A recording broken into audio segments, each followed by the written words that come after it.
Bonjour et bienvenue sur Harmony by Isabelle. Aujourd'hui, je te propose la lecture d'un article qui m'est particulièrement cher. La vie reprend toujours ses droits.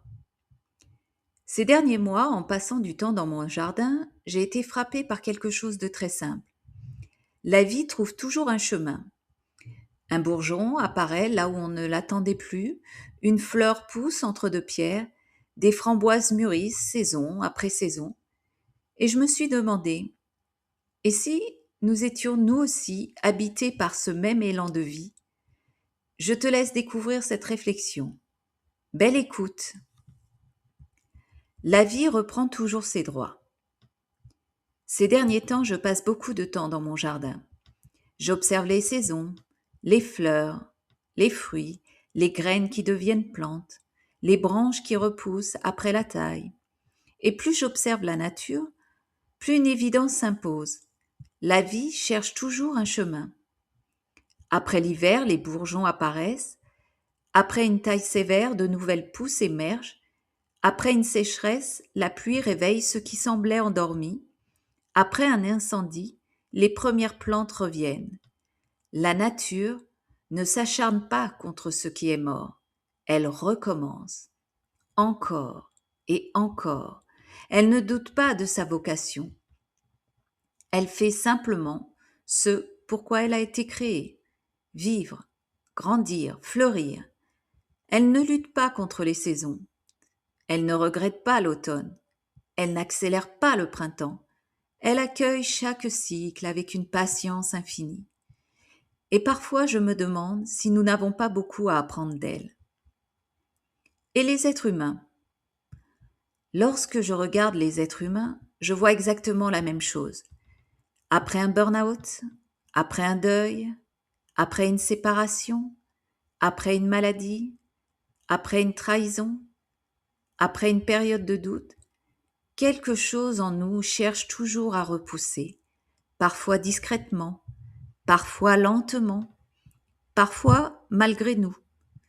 Nous croyons souvent que tout est terminé, et pourtant, la vie continue silencieusement son œuvre.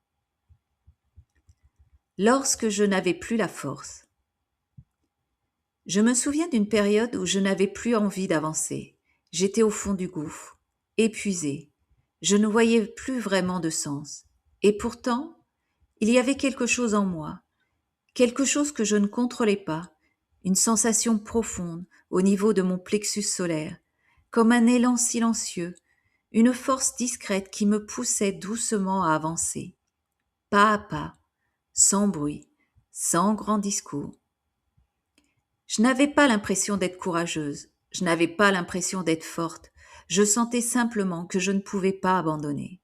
Alors, j'ai avancé, un pas, puis un autre, et encore un autre. Avec le recul, je me demande si ce n'était pas tout simplement la vie, cette force discrète qui cherche toujours un chemin, même lorsque nous ne voyons plus le nôtre. Nous croyons souvent que la vie nous demande d'être forts, mais parfois, elle nous demande simplement de continuer le pas suivant. La leçon de la fleur dans le béton. Il y a une image qui m'a toujours profondément touchée, celle d'une petite fleur qui pousse à travers une fissure dans le béton. À chaque fois que je vois cela, je m'arrête, parce que tout semble lui être défavorable.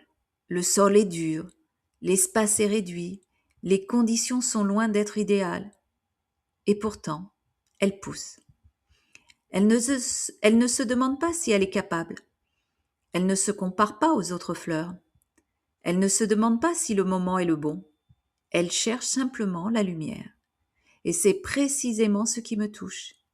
Elle ne sait pas pourquoi elle pousse. Elle suit simplement l'élan du vivant.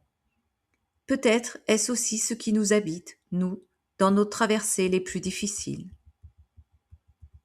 La leçon des framboises. Ces derniers jours, la vie m'a offert plusieurs cadeaux. Mon anniversaire entouré de personnes qui avaient simplement d'être choisies d'être là. Le barbecue organisé pour Anne-Marie, nos échanges, nos rires, les premières framboises du jardin, les nèfles qui commencent à mûrir. Le livre Célébrer la vie arrivait comme un clin d'œil. Tout cela pourrait sembler anodin. Et pourtant, j'ai eu l'impression que la vie me murmurait doucement. Regarde bien, je suis toujours là, même lorsque les inquiétudes sont présentes, même lorsque la maladie s'invite, même lorsque l'avenir paraît incertain. La vie continue discrètement son œuvre. Les premières framboises de l'année racontent exactement la même histoire.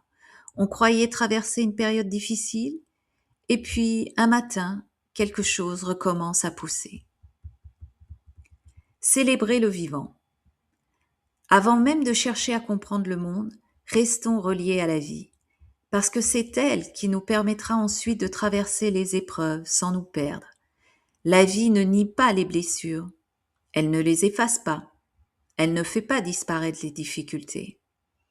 Mais elle possède une capacité extraordinaire, celle de continuer à fleurir malgré elle. Lorsque je regarde mon jardin, je le vois. Lorsque je regarde ma propre histoire, je le vois. Et lorsque je regarde Anne-Marie aujourd'hui, je le vois aussi. La vie reprend toujours ses droits. Parfois discrètement, parfois lentement, parfois là où nous ne l'attendions plus. Alors, lorsque tout semble compliqué, il suffit peut-être de regarder autour de soi. Une fleur, une framboise, un arbre qui bourgeonne, un sourire, une présence, un rayon de soleil, car souvent la vie est déjà en train de recommencer. Et peut-être est-ce cela le plus grand miracle du vivant. Merci d'avoir partagé ce moment avec moi. Si cette lecture vous a touché, j'aimerais simplement vous laisser avec cette pensée. La vie ne nous demande peut-être pas d'être fort en permanence. Elle nous invite parfois simplement à continuer le pas suivant, à faire confiance au printemps, même lorsque nous traversons encore notre hiver, à regarder les petites choses qui continuent de fleurir autour de nous. Parce que, malgré les épreuves, malgré les saisons plus difficiles, la vie reprend toujours ses droits. Si vous souhaitez retrouver cet article ou découvrir les autres réflexions de Harmony by Isabelle, je vous donne rendez-vous sur le blog. Et si cette capsule vous a apporté un peu de douceur, j'en serai profondément heureuse. Merci d'avoir partagé ce moment avec moi et n'oubliez pas, la vie cherche toujours un chemin. À bientôt!